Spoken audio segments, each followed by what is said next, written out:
Hey, this is Steve, and you are listening to the Falafel House Fantasy Football Podcast, a part of the BS Podcast Network. Enjoy the show. In a world of ordinary fantasy football podcasts, ordinary guys rise up to bring you extraordinary analysis and entertainment. This is the Falafel House Fantasy Football Podcast with your hosts Kevin Cutillo, Sal Lito, and Stephen Marcus.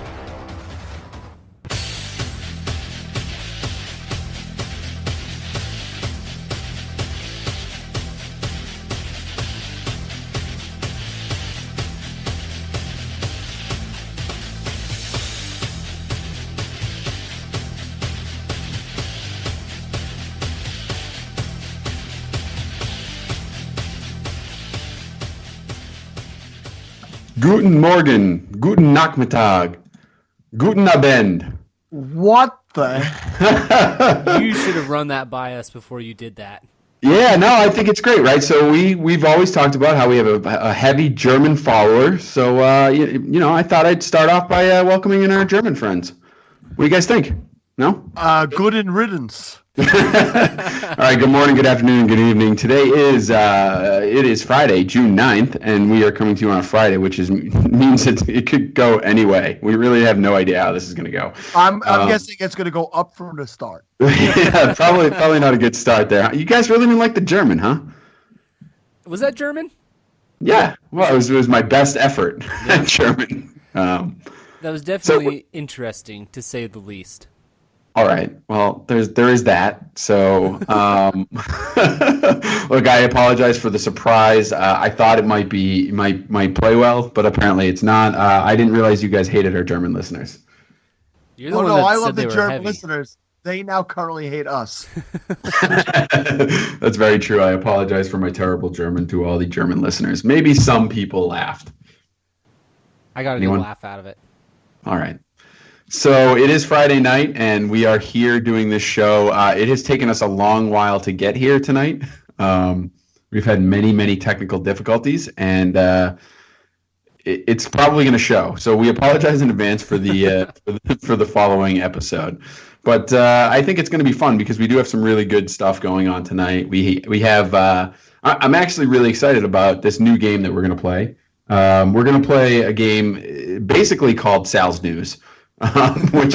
which we all know could go anyway, and we'll describe that in a little bit. We're also going to talk about our rankings. We published our rankings. They may or may not be correct. It seems like the system might be a little screwy, and stuff appears to be a little all over the place. And let's have fun with it. Yeah, we'll have fun with it. So if you go over to falafelhouse.com, you can check them out and see where they might be today. We're going to work with. We actually go through the Fantasy Pros system, so a shout out to those guys. They have a great ranking tool that you can use, and you can upload it into your site. Unfortunately, there is a couple of issues with it so far, so we're working on that. We will get them. But we are going to go through some ranking talks since we did just publish them, so it's pretty current. We're going to talk about where we differ, at least initially, on a few different players. We'll get into more of that a little later in the season, obviously, but our initial ranks are out, so we might as well talk about it because I believe it was Sal who said he really has nothing else to say. So, when has that ever happened? I was going to say, that doesn't sound like Sal at all. All right, so let's get into the game, guys. Are you ready to play this game? It's really more Steve, are you ready? Because Sal knows the game. He knows all the answers. I have already supplied the content for this game. That is correct. I was born ready for this game. So for those of you who don't know what Voxer is an app that it's a social media app where you can post messages to each other. You can set up groups, very similar to like a group me or Twitter DMs, that kind of thing. But they do have a voice function, which is phenomenal. It's really great to be able to post messages. It's great for driving or whatever, all of that stuff. So it's really helpful when you have to post messages when we talk about the show. So when we prep for a show, we usually use the Voxer app. And a lot of times Sal will post voice messages, and they may not come out as clear as they should. In case you haven't noticed, he has a bit of an accent. Basically, Voxer is mocking me. Right. Right. Voxer does not like Sal's accent. And we also have a transcribe function. So we thought it would be fun. We're going to do some news. And basically, I'm going to read the transcription of Voxer's translation of Sal's message. He's going to be reading some Roto World posts from today. Very, very recent, or the last couple of days, I guess, Sal, right? Yeah, it was maybe one from yesterday, and then the other three, I believe, were from today.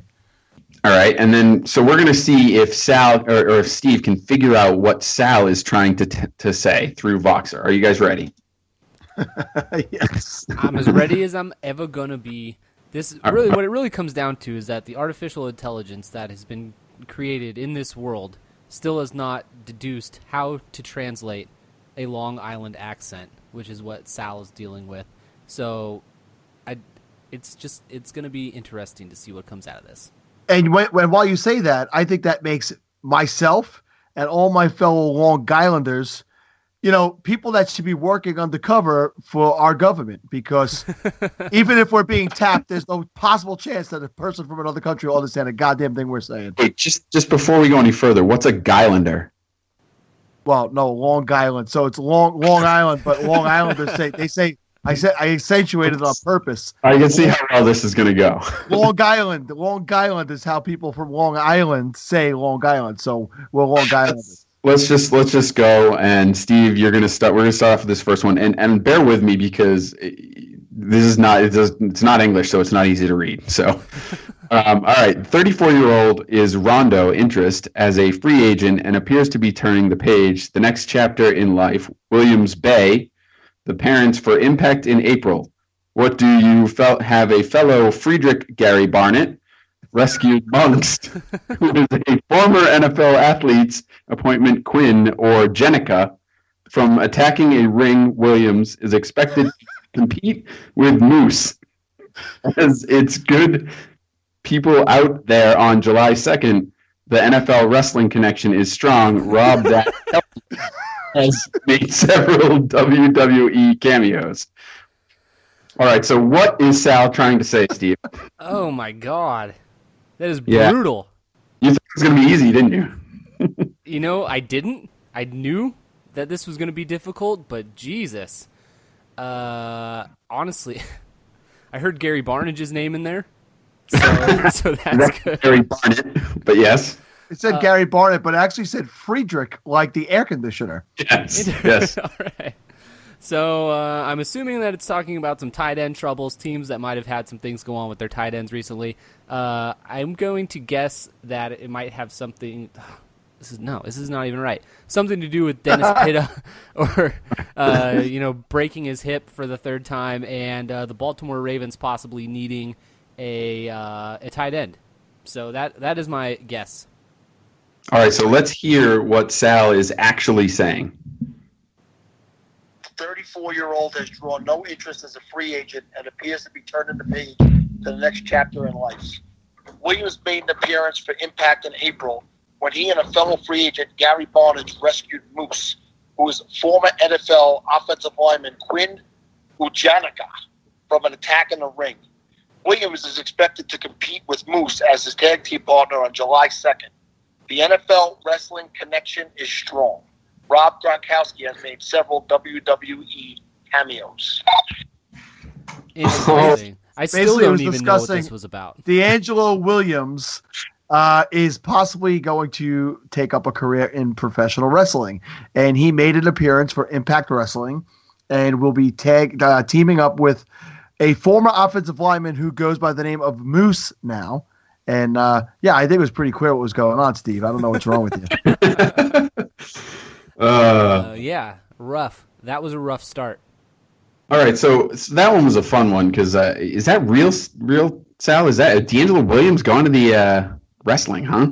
Yeah, that's on Roto World. You can read that on Roto World today. And so Kevin sent me that one to show me what the transcription was like. He did not send me any of the rest of them. So the first thing I thought of while reading that, and maybe we could post these for people and they could read them a little bit clearer and understand. Do you guys remember playing the game Mad Libs? Oh, yeah. So that reads like a Mad Lib story where basically you somebody just asks you words. for a random adjective or noun, you put it in, and when you read it back, it makes absolutely no sense. So basically, my vocabulary is equivalent to Mad Libs. Yeah, and I'm going to say they get worse, sadly. This next one, Steve, I think you're going to get the gist of it pretty easily. All right. But the actual English is still not very good. All right, here we go. I did think that the first one would be the toughest as far as guessing what the news is, but let's hear it. All right, so here's number 2. Per Bill, Rolls looks dutiful daughter, fully motivated a year if the battling injuries and flopping is the Seahawks' number 1 back. Seattle, 1 outside Eddie Lacy. Well, CJ Pro Sis comes back for a second season, which is left Rolls a beer after 4. But we see Lisa get Husky hurt and 4 out of favor in the past while precise. As long as were just real results, rolled his 2016 was ruined by a 2015 broken ankle. If he'll be, you could push 4 carries in his backyard. All right. Well, I think that this is going to be talking about the Seattle Seahawks backfield and how Rawls shouldn't be written off just yet. How he's got a couple guys in front of him that have their own baggage, and that Rawls has looked pretty good the last couple days. So that is my assessment of this one. How can anybody see how he's doing if he's only in his backyard? Right, and he's drinking beers, and 4 of them, and he's off the team. All right, let's see what Sal had to say here. Per Bell, Rawls looks beautifully motivated. A year after battling injury, popping as a Seahawks. Seattle went out and signed Precise. Comes back for his second season, which has left Rawls a mere afterthought. But we've seen Lacy get Husky hurt and fall out of favor in the past, while Precise has a long injury history of his own.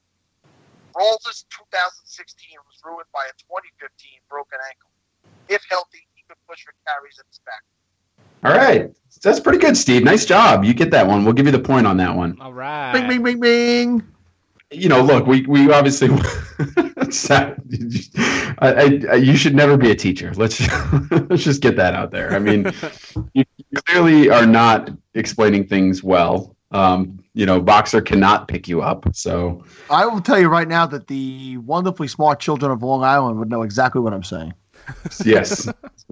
The very small children. That's great. That's right.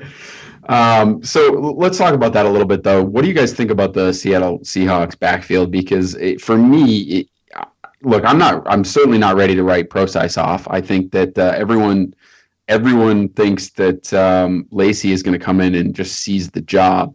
And I'm not sure that that's true either. So I think you got a 3-headed monster with a couple of younger guys in Alex Collins that's 4th that may, if he makes the team, actually might get a few carries as well. So, Steve, what are your thoughts on this situation? I think that Eddie Lacy is going to get the first opportunity, but with, like you mentioned, they have 3 different guys, and they're all able to produce on the field. We saw a little bit of what Precise could do last year, and we've seen what Rawls could do in 2015, and then if you were able to pick up the broken ankle, kind of hampered him a little bit all throughout last year. So I think that Eddie Lacy is going to get the first opportunity, but I agree. I think that they're all going to pop their heads up throughout the season. They're all going to have games where they are the ones that scored the touchdown. And I saw some talk on Twitter today about taking Thomas Rawls at the back end of some MFL 10s because he's just not being drafted. So his draft value right now, you're picking him up basically for free, and we've seen what he's been able to do when healthy and when given that opportunity to start. So I think if the price is right, you should be able to pick up at least one of these guys, and it could end up paying off pretty good for you. Yeah, I got to say that I worry about the hot hand approach in Seattle. I have Lacy ranked higher. I have Lacy in a couple of existing dynasty leagues, and then I had paid for him in some startups, and especially the Pigs League. I think the day he got signed with Seattle, like right after that. So when I did that, I was hoping he was still going to land back with Green Bay. I think it's going to be Lacey's job, but I don't put it past Rawls to come in and show signs of life because, again, remember, last year, barring that injury, people thought this was going to be a number one fantasy running back, Rawls. So it's hard to believe he's going to fall off the map that quickly. But, you remember I did bring up Marion Barber back then and said that Marion Barber's running style led to him being out of the league, and the same thing could happen for Mr. Rawls. So real quickly then, from a dynasty perspective, I personally like Procise long-term for some reason. I still think that his skill set translates to not just be a pass-catching back. I think he can run between the tackles. So long-term, you may not get as much value out of him this year, but he's a guy that I'm stashing. And for, the full value of a dynasty, I think I'd go with him. What about you guys? Steve? I can't necessarily disagree with that. Eddie Lacy has shown a propensity to get hurt from time to time, and Thomas Rawls, like Sal just said. And Husky, apparently. That's right. Hurt Husky. He gets hurt Husky. And Thomas Rawls, like Sal just said, his running style lends himself to get hurt often as well. And so, yeah, I don't think he's a bad stash at all. If you temper your expectations a little bit, he could definitely end up paying off for you. What's funny is that Husky was actually in the story. Like that, Vox didn't make that mistake. It actually says, we've seen Lacy get Husky, hurt, and fall out of favor. Mm-hmm. If you're asking me, Eddie Lacy's the most talented player of the three. I honestly feel he's the most talented player, and I feel like he could do both, run the ball, and he did a very good job in his rookie season, his first couple of years in Green Bay catching the ball. Procise is another guy who's got injury history, and he got injured again last year. So for me, I think I'm still taking Lacy of the three long-term in Dynasty. All right, so let's move on here to the next one. Steve, are you ready? I'm ready. All right, beat writer Jeff found out Cooks wind up outside and leave it in the slot where it was but tricky, explosive, and a total mismatch are crossing pants. Defense of backs zip. We couldn't hang with the speed demon Cooks. And Tom Brady also, hope you're well versed on for iPads.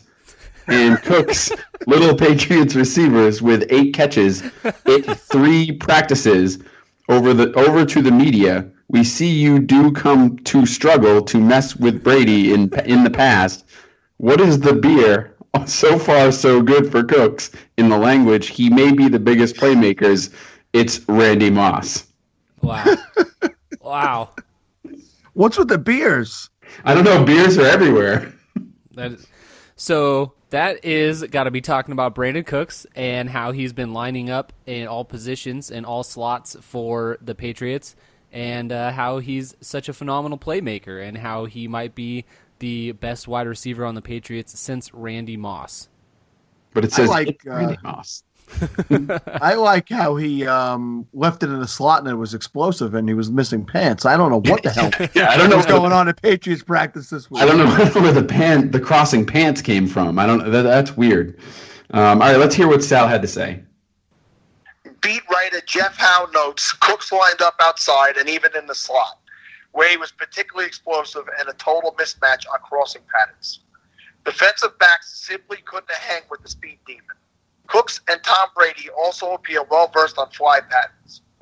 And Cooks led all Patriot receivers with 8 catches in 3 practices open to the media. We've seen newcomers struggle to mess with Brady in the past, but it appears so far so good for Cooks in New England. He may be their biggest playmaker since Randy Moss. All right.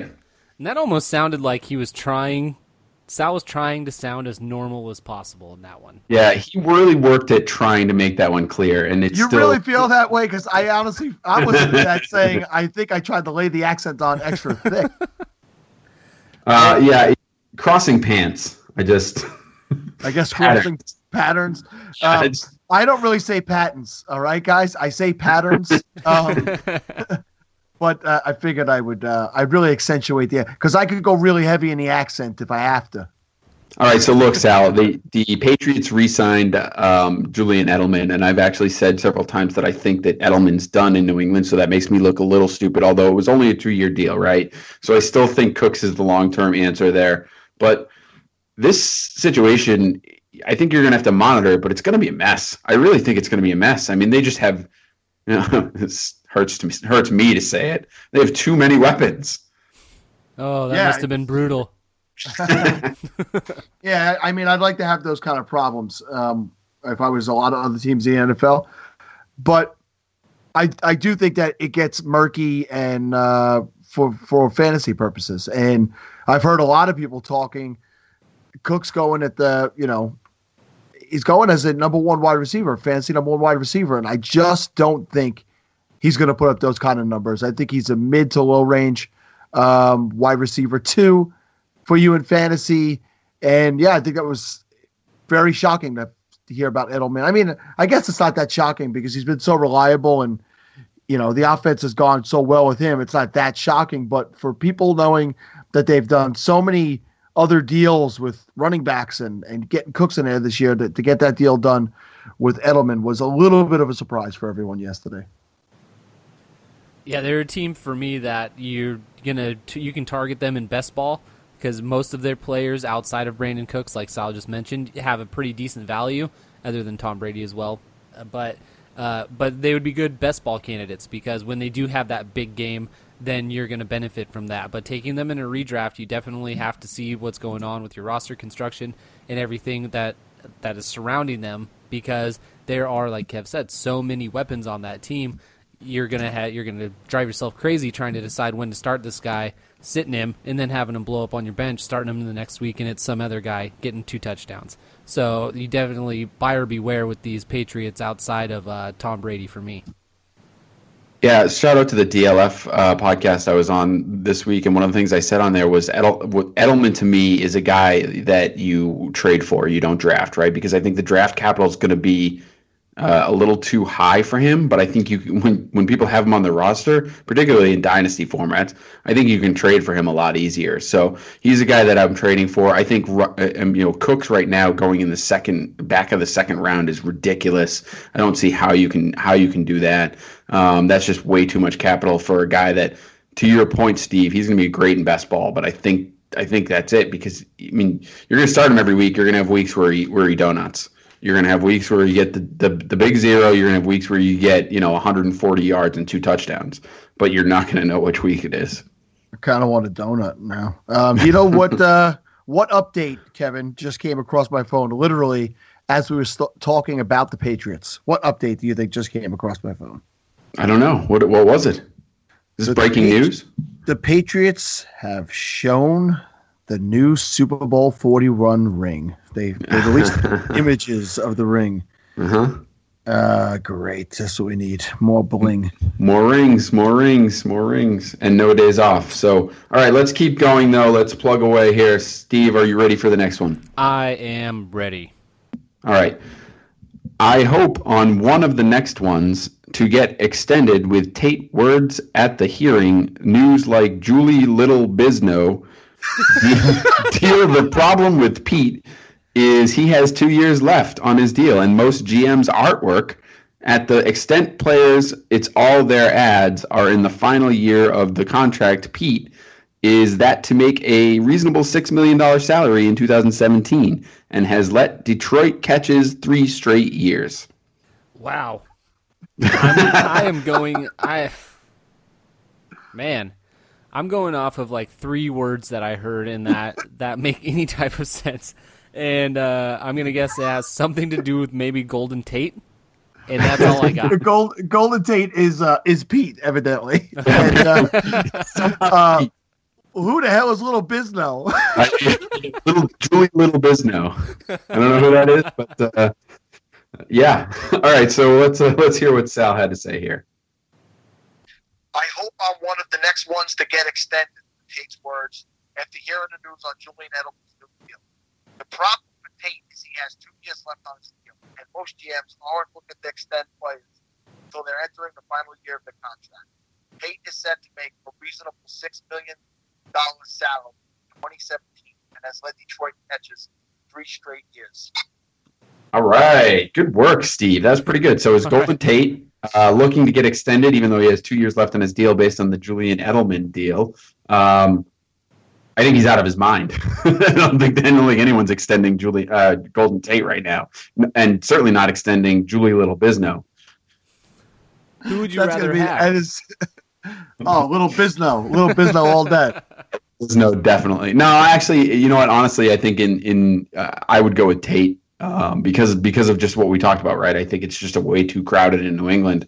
I think Tate's got more of an opportunity to get targets and to be a focal point of the offense.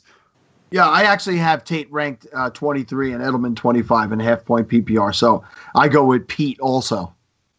Steve, any thoughts on Pete or Julie Little Bisno? Yeah, you really can't compare the two because their playing styles are just so incredibly different. But with Golden Tate, he seems to be in a pretty nice offense that fits what he does well. Matthew Stafford throws those real shorter passes. He does really well with the wide receiver screens and running those short slant routes. But as far as extending him and going any further with that, I don't know if that's going to happen. I could definitely see him hitting the free agent market eventually once his deal runs out. Yeah, all right. So let's keep going here. I don't know that we have too many more. I think I have one more for you, Steve. So all right. I think you're doing pretty well, but this one's interesting. All right, you're gonna get who they're talking about, but we'll see here. Brea reports the Jets have also had talks with all teams. The Jet to try to get something for Doctor before simply cutting him loose. The Ravens might be good that the weight gangrene out, as all the students have been officially reported. The reference to just hold the free agent Jeremy Maclin for a visit badly be receiving help decorate, but it's late. Even number one. Yeah, so this is talking about the New York Jets and their fire sale that they are having with all their players, potentially releasing Eric Decker if they are not able to find a team to trade with, possibly going to Baltimore, which would be a great fit. Baltimore just had Jeremy Maclin in there and did not sign them. I think that is a pretty much the gist of that one. Yeah, the one part you missed, though, is clearly Jeremy Macklin's looking to give up football to become an interior decorator. I don't know how you don't know that. He's clearly said that he likes to put colors together, and Eric Decker's new nickname is clearly the Doctor. The Doctor, right? All right, so let's see what Sal had to say here. Brea reports the Jets have also had talks with other teams. The Jets are trying to get something for Decker before simply cutting him loose. The Ravens might be content to wait gangrene out, as no other suitors have been officially reported. The Ravens, who just hosted free agent Jeremy Maclin for a visit, badly need receiving help. Decker would instantly be the number one. All right. So you were right there, Steve. You got that one pretty well. I think we're gonna give you the win on this one. You won over Sal, I guess. Or over just English. I'm pretty sure I lose every day. I'm not talking like that. I won. Yes, Sal, you were clearly the loser here. Yes. But luckily for me, I'm well aware of it, and I've made up for it with boyish good looks. Right. So, not either. All right. Look, I think. What do you think, Steve, about the Jets, who are clearly tanking? Yeah, they are obviously trying to get rid of anybody that is going to cost them any money, that is going to be good on their team. They're getting rid of just about everybody. You hear the talks coming out of camp. A few of their wide receivers have gotten some hype. Quincy Enunwa, with the talks of Eric Decker going elsewhere, has gotten a little bit of hype over the last week. Ardarius Stewart is someone we've talked about a few times on this podcast, and Robbie Anderson is also somebody that has been talked about because we assume the Jets will be in so much garbage time. But they are trying so hard to suck so bad that they can get one of these top picks next year and get one of these top quarterbacks. So it's weird seeing how blatant it is, and I think the worst thing about it is that the coaching staff is probably going to end up getting replaced because of it as well, and that, I guess, is just part of the business. But yeah, they're definitely tanking, and they aren't hiding it, and they aren't afraid to show it. Before I get back to the coaching staff, did you see that there was two receivers that were completely unprepared to catch balls yesterday at Jets camp? Hackenberg accidentally hit two reporters on passes yesterday. So this morning on New York Sports Radio, they were actually discussing the Jets at length, and they brought up the coaching staff, And they said, basically Bowles he's like a lame duck already. How do you expect players to listen to him, listen to what his plan is when any player of any value has been taken away? And clearly when this team is going in another direction, when they're starting to rebuild a year or so or 2 years from now, he's not going to be the head coach. So this could be a really, really crazy year for the New York Jets, aside from even poor play on the field. The locker room has lost guys like David Harris, who were long-standing members of that team and leaders. It's just, I feel bad for my son, who's going to have to sit through this and get abused at school. I feel bad that I'm going to have to listen to this on the radio on a regular basis every day, but it is going to get very ugly. Whoop. My bad. Sorry about that. So, listen, I was thinking, guys, since we're talking about the Jets, I was wondering if you guys wanted to hear the original one that started this game for us. Yeah, I think that would probably be a good idea. Yeah, I mean, so listen, we've done this from time to time where we've jokingly played Sal's, transcribed Sal's messages just to see what they come out like, and that's kind of what gave us the idea for it. So this was an exchange that actually happened while I was on vacation between Steve and Sal, and so Sal, your message states in the transcription, "Hi, Darian Stewart, is more important than hell, mother. Tell me what's the work. It's more important that right now it's a big bottle. Sit there with a top Belgian white look on your face. Speak, you son of a bitch." I remember hearing all of that like it was yesterday. And just so everybody knows, this is how Sal talks to me on a regular basis. All right, so, I will definitely come into the Voxer chat and all the Voxer chats a little hot and just lay into everybody and curse them out. And I believe it is it Matt Price or Mark Hill? No, Mark Hill is the one who saves he saves my messages when I say stuff to people in other chats and then replays them, like when I call John Bosch a $1 whore for upbidding me $1 at a time in auctions. So, I'm a giver. I give to people by leaving these messages. Steve, do you remember what I was basically yelling at you over that day? Yeah, I absolutely. How could I forget? I was scarred, just curled up into a blanket and went to bed after hearing certain things like that. But yeah, we were talking about our guest that we had coming on, Elliot Christ, who is a New York Jets fan. And I had suggested talking about Ardarius Stewart, and you brought up talking about their quarterbacks. And I asked you, why would they want to talk about the quarterbacks? They're not relevant. And that is what you responded with. Ardarius Stewart is more important than who, mother? Tell me who Stewart is more important than right now. Answer me, you mother. Don't sit there with that dumbfounded look on your face. Speak, you son of a bitch. So yeah, I got a request. Please do not bleep any of that out. Please just let that one go through. They'll never check that one. Let it go through, please. You gotta play that for the people at home. No. All right, guys. So that's how this all started. We hope you enjoyed the game. We will definitely play that one again because it's a lot of fun for us. Maybe not you, but if you did like it, let us know because we would like to have some support for some of the things we do. Also, Kevin, I'd like to offer to the people at home. If you'd like to donate to a charity, you could donate and I will reach out to you in Voxer and curse you out and insult you because I think everybody would probably like something like that to save. So just to be clear, you're enticing people to donate by offering to insult them. Yeah. So for a $5 donation to Fantasy Cares or our good friend FF Hep out there on Twitter who is doing a ton of fantasy drafts. You want to donate money to any of this stuff and you'd like to be insulted personally by me, it will cost you only $5. So, all right. So you're saying, hey, have you ever wanted to be called a bag of before? Have you ever wanted someone to think that you're a douchebag? Just go ahead and donate $10 and I'll make sure that you feel those feelings. I can Well- see the dollars rolling in now.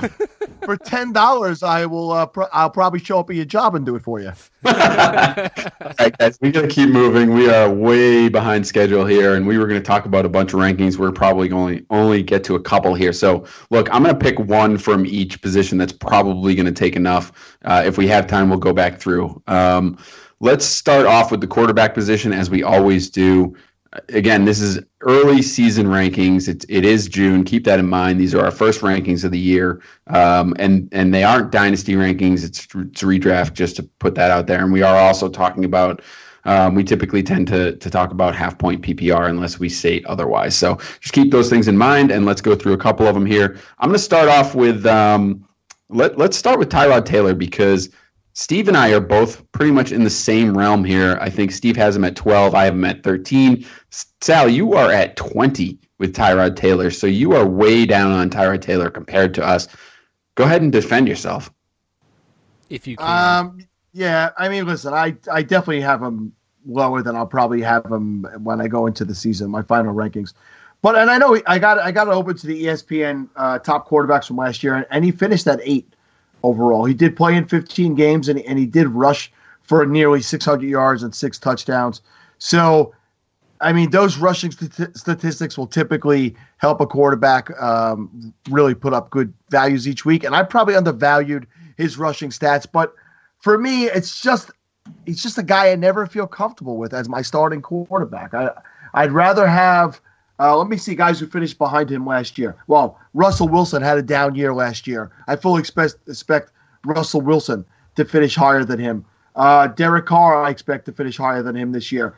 Cam Newton, I expect to jump back up. So I know he finished 8 last year, but there's a few guys who had down years who I expect to do better, including Tom Brady playing for a full season, and even Steve's boy, Jameis Winston. So, like I said, I'll probably have him more around the 14, 15 range by the time we start. But to me, he's just not a guy I feel comfortable as my QB1. So I'm going to say that I here's some guys that I have behind him, right, in my rankings, and I think you're right on with the rushing statistics. Definitely bring up his value because he's not a high volume thrower. It hasn't been historically a high volume passing offense. He doesn't throw a lot of touchdowns. I did bump up the touchdowns a little bit, but for me, it's not so much as I love Tyrod Taylor, although I was a big fan of him last year, particularly at the draft value you could get him at. But it's more the guys behind him that I don't like. And I'm going to do 5 of them. Tell me if you would have them ahead of Tyrod Taylor. And I'm assuming you do, right? Because you have to at this point. But Jameis Winston, I have them separated by 5 points, so I can see him being over there. Then you get into guys like Eli Manning, Dak Prescott. For me, Kirk Cousins, which I know you guys are both way higher on him than me, but Andy Dalton, Blake Bortles, Ryan Tannehill. Those are the guys that I have behind him, and I'm pretty comfortable with that. Yeah, I don't have Tannehill ahead of him, but I do have, and you know me, I like Blake Bortles, and I love Eli Manning. He's always my guy. And I have Manning at 17 and Bortles at 18, but I think that Jacksonville's going to be a little bit more steady of a team this year. So I think that what's going to help Bortles is I think the turnovers will be down, and it'll be a more efficient offense. So that's why I have him up there. I think that in Buffalo, that offense runs through Shady, and I don't love the weapons outside of Sammy Watkins that he's going to have to pass to. So I could be way off in this, but usually I'm always right. I will just throw in there real quick. Kev mentioned that it's not very high-powered throwing offense. Tyrod Taylor did come in 25th in pass attempts last year, so he is not one of the higher, they don't throw the ball a ton. So I get where that's coming in. He only threw for 3,000 yards, but he had 17 touchdowns with only 6 interceptions, and then he rushed for another 6 touchdowns. So with him, it is definitely that value on the ground that makes him as valuable as he was last year. But with the type of quarterback that he is, that is the type of stuff that you can expect with him. Just like what you were expecting from Russell Wilson the last couple of years, but he seems to run the ball even more than them. So that is why I bumped him up. I know me and Kev definitely are a little. We think that he's going to be able to replicate more of last year. Bullish, yes. if you will. If you will. Bullish. Yeah, if you take just his rushing stats from last year, he would have been a top 30. He would have been right around Ty Montgomery for just his rushing stats. So, yeah, I mean, I got to factor that in a little bit more. All right, so let's move on to some running backs then, and we're going to do a couple here, but the two that I want to bring up right away is Mark Ingram and Adrian Peterson, because obviously they're in the same backfield now, and we are all over the board on this one, right? Steve and I are pretty close, at least on Ingram. I have him at 12. Steve has him at 14. Sal, you have him all the way down at 31. Meanwhile, you have Adrian Peterson at 19 ahead of Ingram. Steve has him at 26. I have him at 45. So we're kind of all over the board with this running back situation. I didn't look to see where we have the rookie coming in, but give me your thoughts on this, Steve, because just remind me how crazy Sal actually is. Well, based on the first half hour of the show, I don't think that is entirely necessary, but for him to hate Mark Ingram as much as he does, is what he will tell you, is that he thinks that Adrian Peterson will take over that lead role, and that Mark Ingram won't be on that team anymore or won't be a factor for the Saints offense as much. And it seems to be the consensus of everybody that Sean Payton hates Mark Ingram. But for everything that happened between them, or seemed to have happened between them last year, he still ended the season as running back 10. He rushed for over 1,000 yards, and he only had 6 touchdowns. So he didn't produce as much in that statistic. So there is definitely some room for growth there. And Adrian Peterson hasn't shown that he can be a top guy ever since last year when he was hurt for most of the year. And then the year before that, he was suspended for most of the year. So he might have a lot left in the tank because he barely played those last 2 years, but I don't know if he is going to do enough to just simply overtake Mark Ingram. I think Mark Ingram has been there long enough that he's going to still get the first opportunity, and he's good enough that he is able to produce even if they are splitting time, much like Devontae Freeman and Tevin Coleman split time last year. They were both top 20 running backs, with Devontae Freeman finishing in the top. He was RB6. So I think that there's plenty of offensive touches to go around for both of them, and I think that Mark Ingram will end up being the number one running back in that team. All right, so before Sal gets into his rebuttal, I want to say something really quick, because you said something that drives me absolutely nuts, and maybe I'm the only one, but I'm kind of curious about your opinion is on this. Everyone talks about the fact that Adrian Peterson didn't play, because of the injury, and then also because of the suspension, right? And that somehow he's fresh because of this. That drives me nuts. What do you think he was doing the whole time? It's not like he was just sitting around. And I get it. It's not like playing the game. It's not like playing 16-game schedule. But he's still 2 years older. It's not like those years just disappear. I mean, the guy was rehabbing. He's putting his body through effort. It may not be the same kind of pounding that you take as an NFL running back on the field. But it's not like he was doing nothing. And he's still older. And that age makes a difference no matter who you are. Yeah, but you guys don't understand this because you weren't born gifted like Adrian Peterson or myself. When you're created, did you hear the first half of the show? Were you there? When you are gifted, might actually be the right word. But my point is, right, what God took from me in my ability to speak, He gave back to me in my physical specimen. But in all honesty, Adrian Peterson is I know, and just saying he's a freak is not enough of a description, but. What really? This guy is he though? What this guy did when he came back from the ACL last time, and what he accomplished in the following season after that, I realized that's in the rearview mirror and a few years back. This is another level athlete when it comes to him and Mark Ingram. What about what Mark Ingram has done and what Sean Payton has shown his dislike for him? Makes you think that he's an RB1 in fantasy going into the season. One of you guys has him ranked at 12. Is it you, Kevin? You're telling me that he's an RB1 with the entire situation in there, basically drafting a running back to be the pass catcher running back in the offense, bringing in a first ballot Hall of Famer who probably won't go in as a first ballot because of his suspension issue and stuff like that. And I don't even mind if they make him wait a year. But Adrian Peterson is one of the best running backs to play in the history of the league. I realize he's 32. The guy, do you see the stories coming out of camp? Do you hear what not just the coaches but the players are saying about him? Don't be that guy.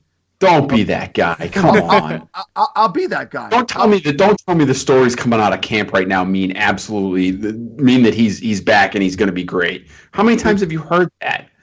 I'm sure I've heard it, and 50% of the time it's been true, and 50% of the time it hasn't been true. I'm saying you're dealing with a guy who is otherworldly talent when you compare him to Mark Ingram. In my opinion, I will not draft Mark Ingram anywhere. I have him in a couple of dynasty leagues that I had already had him on the roster and before they signed Peterson. But no, to me, this will be Adrian Peterson's job. And Mark Ingram will be an afterthought in that offense this year, and he'll be gone after this year. Yeah, I just disagree. I think that to trade him. They were trying to trade him. That's fine. I get that they don't like him. I don't think that Adrian Peterson's going to hold up for an entire season. I don't think that he's going to be as good as everyone thinks that he's going to be, even if he does. And I don't think that Mark Ingram's just going to go away and not going to get any carries. I mean, look, if I'm at what 42, I think I said for Adrian Peterson. To me, I still have him getting 148 carries. I don't think he's going to be very effective in the passing game. I don't think he's going to be very active in the passing game. So I think you can wash that. And I'm looking at it, 148 carries, maybe a 4.2 yards per carry average, because I don't think he's that guy anymore that's in the 4.6, 4.7 range. So, and I think that's pretty good. I don't see much more out of that. Touchdowns, baby, touchdowns. Okay, well, we'll see. I mean, we'll see. I have 5 touchdowns statted out for him. So if you offer to buy me a T-shirt if he plays 16 games. So I was making a joke about a joke that I made. Yeah, if he plays 16 games, I will buy you a T-shirt, Sal. How about that?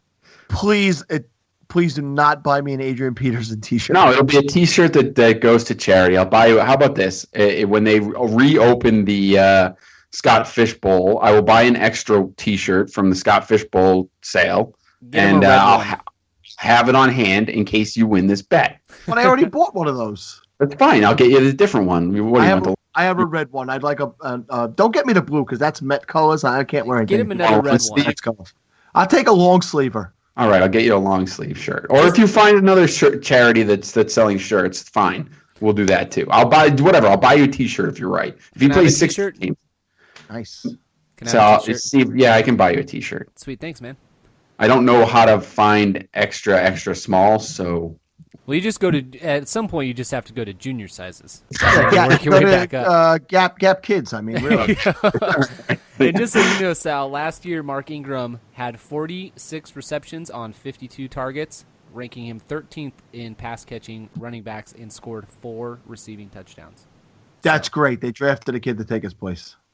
Yeah, I mean, Alvin Kamara is going to definitely get some work there, right? There's no question about that. Absolutely. But he's not going to get it all. I mean, he's not going to be on the field for all 3 downs. So, hey, listen, recent history in New Orleans shows that they use 3 backs a year minimum.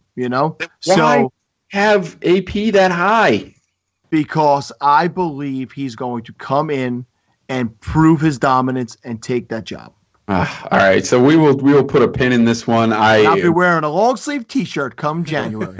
I will not be buying Sal a T-shirt. Marshawn Lynch is another guy that I want to ask you about real quick, Sal, because you are out of your mind. You have met at number 12, running back 12. Steve and I are both a little lower. Steve's at 18. I'm at 22. What is up with Marshawn Lynch? Is this just Oakland love? It's a little bit of Oakland love, but it's having, in my opinion, a top 3 offensive line in the NFL and big holes that the guy's going to be able to run through. And once he gets open and downfield, he runs smaller defenders over. He looks healthy. He took the year off and he looks healthy, and I think he's going to get all the goal line work. And I think Oakland will be running the ball a lot more inside the 5 this year. And I just think that he's going to end up with a lot of touchdowns. I think he could have a season similar to what LeGarrette Blount had last year, touchdown-wise. Yeah, I guess he could. I certainly look. I mean, I have him at 22. I think that I could probably be forced to move him up a little bit. Coming into the season, he's going to be age 31, so that makes me a little nervous. I don't think the two young guys are completely going away. I love the offensive line. I also think they're going to throw a lot in this offense. So, that's just my own personal opinion. That's why I'm down on him a little bit. I just a guy that hasn't played in a year makes me very nervous, especially at that running back position. I don't think for a second that the two young guys are going away. Definitely not. But I think it's been expressed that they will have their role and their role will not change. They'll be third down guys that come in and do that type of work. I think the Raiders need to get a little bit more balanced than they were in the past if they want to make that next leap up to challenge teams like New England. They're going to definitely have to balance it out a little bit more, and that's the reason they brought him in. Again, but bringing a guy like this back in, usually it's because you have a solid plan in place to use him. So I don't understand how you have him lower than Mark Ingram. 10 lower than Mark Ingram. He's guaranteed the early down work and the goal line work over a guy who's going to have to fight with other running backs. I don't think he is guaranteed. That's my point. I think that those guys are going to get their run from time to time. You're not just going to throw them out on third down and just give away your game script. I mean, you got to mix it up. Yeah, those guys won't be doing much early down work. You guys should do a board bet, a bet on this. Don't be bringing up somebody else's podcast. Yeah, we just bet a T-shirt. I'll bleep that. Let me ask you this, Sal. What kind of magic shorts? No. What kind of yards per carry you see a guy like Lynch getting? What kind of your production do you think that he's going to have? Wait a second. Can I get an Oakland Raider romper? Yes. I can't. I have to quit this. I have to quit this podcast now. You've finally done it, Sal. You've forced me out. Listen, I think that he could sniff the upper fours, a 4.8 yard per carry. 4.8. Yeah, but I think his biggest value, Kevin, is going to be in touchdowns. Like I said to you, LeGarrette Blount had 18 touchdowns last year. I think that. Yeah, I could see that. I think Marshawn Lynch can get upwards of 15 touchdowns in this offense. If they're inside the 5 with that offensive line, they're going to him. They're going to do what Seattle didn't do in the Super Bowl. They're going to give the ball to Marshawn. I mean, Latavius Murray had 12 touchdowns last year. I think we all agree that Marshawn Lynch is a little bit better than Latavius Murray. So, I mean, if he even has the same amount of opportunities, I'm sure that he will probably be able to convert a few more of those touchdowns. So, I think that him ending where Sal has him is totally possible. But Latavius Murray was RB 13 last year in 14 games. Like I said, I believe that he can end up there where you have him. But with him having the year off and all of the stuff that Kev mentioned makes me a little more hesitant. I'm not ready to put him all the way up there yet. All right, we're going to move on because we're getting low on time here, and we are going to stick with the Sal is crazy theme and talk about Pierre Garçon. I have him at 40, wide receiver 40. Steve has him at wide receiver 36. Sal is at wide receiver 21. Defend yourself. All right, so he's going to be the wide receiver 1 in an offense that basically can't throw the ball. Well, so Brian Hoyer has had problems with guys like DeAndre Hopkins when he was the quarterback with him. What type of year did DeAndre Hopkins have? Pierre Garçon to DeAndre Hopkins. No, but you know what I'm comparing it to? I'm comparing him to Pierre Garçon, who led the league in receptions playing under Shanahan in Washington a few years ago. Pierre Garçon has shown that he can be a top-level wide receiver in this league. I have him ranked at 21, so I have him as a low-end wide receiver 2. If you don't think he's going to get – at some point you got to understand the level of opportunity and that's going to be presented to him. And the guy has been a 100-plus catch receiver in this league in this system for that coach. So – I don't think it's that crazy at all. To me, I'm grabbing him. I'll pick him up the value where everybody lets it go. If you're going to let Pierre Garçon drop, I'll happily have him as my wide receiver 2. So Pierre Garçon had 113 receptions in 2013. Do you know what his next highest year was? I'm trying to get his stats open right now, but I was too busy yelling into the mic while I was doing it. Well, I'm glad because it was only 79. 79 is his next highest year. So, I mean, that's a 30 reception drop. So yeah, he had a great year, and it was in Washington with Shanahan. I get that, but I don't see that kind of production coming from him again. I don't think he's going to top 100 receptions, not in that offense. He could easily go for 900. He could easily go for 90 plus, over 1,000, and 5 to 8 touchdowns. I mean, again, I'll take that production out of a wide receiver too. Yeah, absolutely. You'd take it if it was there. I have him a little bit lower. Way to do math for me, Steve. I actually have him with 12 touchdowns and 800 yards. So stat-wise, I'm not that far off from what you're trying to say here. I just don't think he's getting him with 12 touchdowns? Yeah. And he's wide receiver 40 I'm sorry. Six touchdowns. Okay. Yeah, one column. Wait a second here. Yeah, no, six touchdowns. That's the problem, right? So I don't think he's getting that high with the touchdowns. But 800 yards and 70 catches is where I'm at. So yeah, I definitely could see him getting a few more catches, being the wide receiver one there, and him reuniting with Kyle Shanahan. I just have guys ahead of him that I might feel a little more comfortable with. I could definitely see him bumping him up a little bit ahead of a few guys here, based on how the rest of the OTAs and the offseason goes leading up into training camp, into the start of the season. But as for right now, I think I'm pretty happy with where I've got him. I'm not ready to put all my eggs in that basket. But like Sal's saying, his ADP, based on where he's being drafted, you can basically get him for nothing. So taking that chance on him, I 100% agree with. He is somebody that you can target late in your drafts. He's going as wide receiver 33 right now, 69th overall. So I definitely think he's somebody that you want to be picking up. So, all right, let's go over guys that you have around him or guys that you have ahead of him. Where do you have him, Steve? I've got him at 36. Wow. All right, so, and I don't know why I should have Alshon Jeffrey ahead of him. I'm looking at it now. I have Jeffrey at 22. I would take Alshon Jeffrey ahead of him. But I would take him over Golden Tate. I would take him over Devontae Adams. I would take him over Julian Edelman. I would take him over Stephon Diggs. Those are all guys that I have behind him. I wouldn't take him over any of those guys. Yeah, no. I know you wouldn't. You have him at 36. Clearly, you have those guys ahead of him. But the thing about his ADP is that you can take them both. That's true. Yeah, no, that's great. I agree with you on that. He's a steal at his ADP.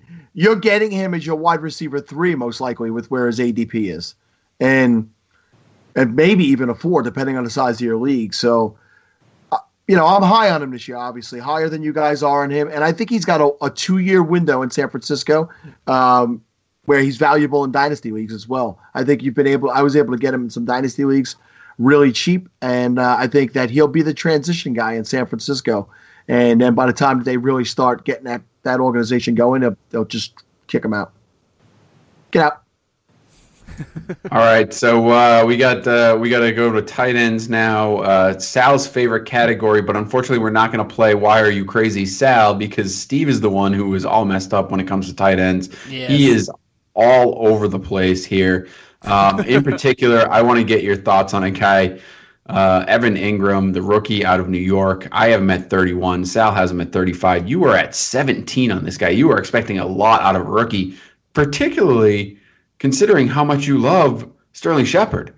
Yeah, Sterling Shepard's value has taken a little bit of a hit this offseason with the acquisition of Brandon Marshall and them using a first-round draft pick on Evan Ingram. So, yeah, I've got him at 17. I do agree it might be just a little bit high, but for my initial ranks, that's where I've got him. This is an offense that does not run the ball very well and with any sort of regularity. So they're going to be throwing the ball a lot, and they run a lot of sets with a lot of wide receivers. I know he's not a wide receiver, he's a tight end, but he is the type of tight end that gets used as a wide receiver. So I think the opportunity is going to be there. Once you get into that second half of tight ends after you get out of the tight end ones, there's not a lot of points separating all of these guys. So I think that with his touchdown potential, that he's got a chance to spring up the board a little bit. And I think that he's going to get some use out of all of the tight ends, the rookie tight ends. I think that he is in the best situation, and I think he's got a quarterback that can utilize him and utilize his skill set the most. So that's why I've got him higher than all the other rookies and why I've placed him at number 17. Where do you have O.J. Howard? 20. Yes, I have Howard around 19, so I have him in the same area. He's my highest rated rookie because I just think they're going to work him into the offense more than anybody else. I think Ingram's going to get chances to be on the field, but I think that the Giants are going the wrong route with Ingram. You heard that they said they want to teach him to be a complete tight end and how to play this game like a tight end. He's smaller than Mike Evans. He weighs a few pounds less than Mike Evans. I don't think Ingram is built to be that type of a tight end, so I don't think he's going to be on the field for every down. And I think that's going to hinder him. I think a year or so from now, he'll be a key part to that offense. But, I mean, it's not like you have him as a tight end one, but in deeper leagues and leagues like maybe the Scott Fish Bowl where you have to start a lot of tight ends and it's a tight end premium, you're saying, and you'd be ranking differently for that anyway, you're saying this is a guy you'd be comfortable as your tight end too. So it's high praise. I have Njoku as my top-rated tight end, and that's at 26. Howard's at 27, and Ingram's at 31. I just don't see a lot coming out of the rookies this year. I think the situation for Njoku is probably the best because it's the least crowded, and he's going to step right in and be on the field, in my opinion. So I think he's got the best situation. That's why I think he's overall will be the top rookie tight end. But I just can't get on board with that high of a ranking for any of these rookies. Historically, rookie tight ends just don't produce the way you expect them to. So I think Hunter Henry last year was a little bit of an outlier, and most of that was touchdown related. So I think that a lot of people are expecting too much out of these guys because of that, and I don't see it myself. So that about wraps it up for our initial discussion on our rankings. As we said, we will get the stuff on the website fixed, and we will get into some more of these discussions as far as the where is Sal crazy. So, but until then, Steve, why don't you kick off the final thoughts? All right, thank you guys for listening to another episode of the Falafel House Fantasy Football Podcast. You can check us out on Twitter at Falafel House. Find us on Instagram, Facebook, all that good stuff. Check out falafelhouse.com, where we just had Rob Ruxin post another article, the second part of his mock draft series, and then we've got another article coming out from Jason Tran next week. So football season is getting closer and closer, so we are going to be having more and more content come out on the website, so be sure to check in on that more sporadically than the last couple months. Sal? More sporadically? You less want them sporadically. No, less. Yes, that's correct. Thank you. Right. Yes. I'd like to say good night to everybody, or how do you say it in German, Kevin? Guten Abend, I think it was. I'm pretty sure he just cursed at me. Thank you guys for listening, and on to Kevin.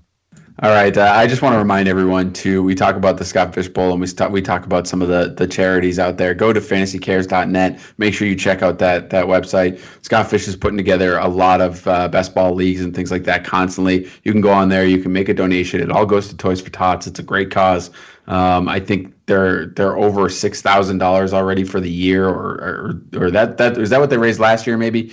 And their goal's higher this year. I think they're looking to get 10. So just get on there and play. You're going to play fantasy football. You're going to play best ball anyway. So just get out there and take a look at what he's got and donate a little bit to charity. I think that's it. We will be back next week with something undisclosed. Maybe we'll do some more news with notes with Sal because those are hilarious. And until then, Steve, hit the button.